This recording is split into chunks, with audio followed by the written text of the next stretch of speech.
Kirinike eje tongozibweho mukuru wa Uganda Heart Institute Dr. John Omangino izobari ya nyuma abazyo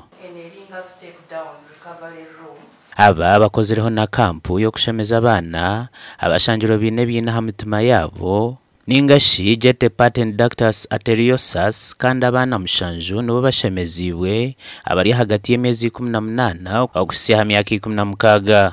Dr. Yas Kumbakumba mukuru w'abashaho abakuragurira abana hirwareri agizerengu nkirwaro bakatandika kuchebera oburwiro bw'omutuma omwaka gwa 2015 konka babire batakushemeza ekiresera abana bingi bafa. Now we have hope.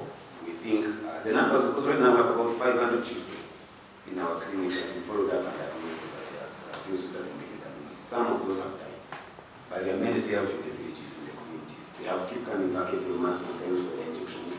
All the families have to keep hoping and praying. Sometimes have to watch their child dying away. Kumbakumba ashoborere cy'urukuretera abana bazara n'oburire bw'omutima. There are specific conditions that are very common, and one of those is what we call rheumatic heart disease. Children are born well, grow normally, but because of poverty and other living conditions, they get a disease in the throat.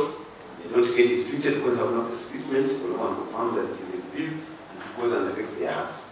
Dr. John Omangino mukuru wa Uganda Heart Institute agizirengu abana omutwaro gumwe na kakaga nibazarwa n'oburwire bw'omutima buri mwaka mu Uganda. Half of them will need, their problem is severe enough to merit an intervention, surgical otherwise, which will enable them shift from that very miserable life to being able to grow like any other children.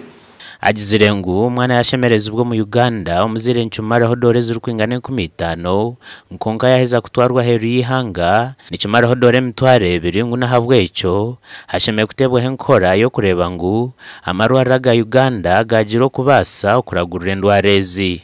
In Uganda now we are proud to say we don't need all patients, all children who can confirm their diagnosis, such that we know that this child has this, and we can proudly tell the transcript that there is no need to send the patient, the child abroad for diagnosis. Ashoborire ngu government inendo buherezo obu kubisyo marwara mahango 16 omwihanga lyona. These hospitals are also supposed to be next to a university, and as we talk, Mbarara is the first. Umanyuko baratanze ushemeze mutuma kandi ekinsiza kuza. So when umwana ruyo mutuma yoja kwijo mw'iwaro y'abana tugamba abana bari hasi y'imyaka 12. Irwaro lya Mbarara Referral Hospital niryo rubire ryo kubanza omwihanga lyona okutandika kushemeza oburwire bw'omutima omubana harurengo rwa region.